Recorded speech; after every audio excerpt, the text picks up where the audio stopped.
नमस्ते बच्चों। नमस्ते मैम। आप सब कैसे हैं? अच्छे हैं। तो आज हम क्या पढ़ेंगे? गणेश पूजा पर आधारित गतिविधियाँ। तो उसमें से एक गतिविधि है जिसमें मैं आपको गणेश जन्म की कथा सुनाऊंगी। ये कौन है जानते हैं सभी? गणेश जी। तो गणेश जी के जन्म की कथा आती है आप सबको?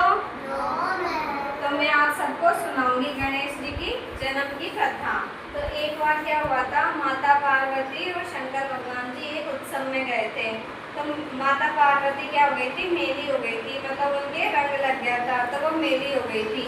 तो उन्होंने स्नान करने के बारे में सोचा, तो वो स्नान कर गई।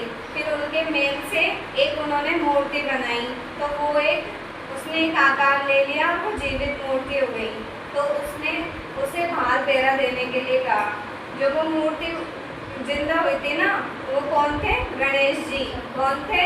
गणेश जी। तो गणेश जी की उत्पत्ति कैसे हुई थी? माता पार्वती के मेल से। तो गणेश जी जब भार फेरा दे रहे थे, माता पार्वती क्या कर रही थी? स्नान कर रही थी। फिर वहाँ पे शिव जी आते हैं। तो शिव जी उनसे बोलते हैं कि मुझे अंदर जाना है, तुम कौन हो? तो वो बोलते नहीं, आप अंदर नहीं जा सकते क्योंकि माता पार्वती अभी स्नान कर रही है। तो उन्होंने बोला कि तुम कौन हो मुझे रोकने वाले? मैं तो अंदर जाऊंगा। लेकिन वो नहीं माने और वो अंदर चले गए। और गणेश जी ने उन्हें खूब रोकने की कोशिश की, लेकिन वो नहीं माने। और गणेश जी के रोकने की वजह से उन्हें क्रोध आ गया। तो उन्होंने क्या किया? गणेश जी का सिर काट दिया अपने त्रिशूल से। क्या कर दिया? तो देखो गणेश जी की सूंड भी है ना, हाथी के जैसा सिर है, अपने जैसा नहीं है ना, क्योंकि वो तो भगवान शंकर ने काट दिया था।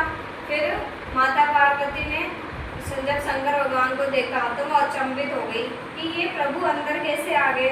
अभी तो मैंने भार फेरा देने के लिए गणेश को छोड़ा था, तो उसको मैंने बोला था कोई अंदर नहीं आना चाहिए।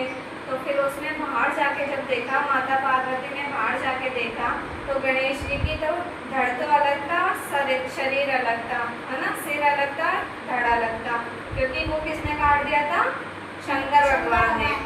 फिर माता पार्वती ने शंकर भगवान से विनती की कि मुझे मेरा पुत्र दोबारा जीवित चाहिए।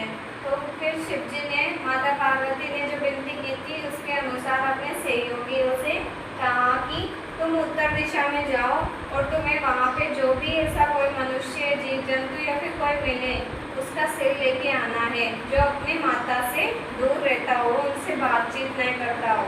तो उनके सहयोगी उस सिर की खोज में वन में जाते हैं, उत्तर दिशा की ओर जाते हैं।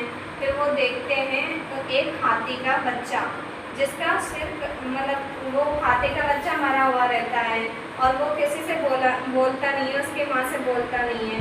तो वो क्या करते हैं? उस हाथी का सिर ले आते हैं, फिर वो लाके प्रभु को देते हैं। तो प्रभु क्या करते हैं? अपनी शक्तियों से वो किसके लगा देते हैं? सिर गणेश जी के। तो गणेश जी कैसे हो जाते हैं? जीवित हो जाते हैं। गणेश जी के कैसा सिर लगा हुआ है? हाथी का। हाथी के जैसे सूंड भी है ना उनकी, हाथी के जैसे कान भी है ना, और वो क्या खाते हैं? तो इसी प्रकार माता पार्वती के गणेश जी पुत्र जिंदा हो जाते हैं। तो इसी पर्व में हम उत्सव बनाते हैं, गणेश उत्सव बनाते हैं ना हम। कब बनाते हैं गणेश उत्सव? भाद्रपद की चतुर्थी को, क्योंकि उस दिन माता पार्वती और शंकर भगवान कैलाश पर्वत से धरती लोक की ओर आते हैं। तो वहाँ पे हम गणेश उत्सव का आयोजन करते हैं, क्योंकि उस दिन क्या हुआ था? गणेश जी का जन्म हुआ था, क्योंकि उन्होंने, माता पार्वती ने अपने मेल से एक मूर्ति बनाई थी और उस मूर्ति ने आकार ले लिया था। तो वो कौन थे? गणेश जी थे। तो इस प्रकार गणेश जी का जन्म हुआ था। तो आप सबको कहानी समझ में आई बच्चों? तो देखो गणेश जी के माता पिता का नाम क्या था?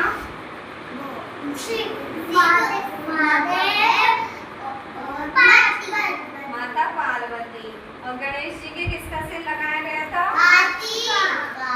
और गणेश जी किसके साथ रहते थे? माता पिता। और गणेश जी किसकी सवारी करते हैं?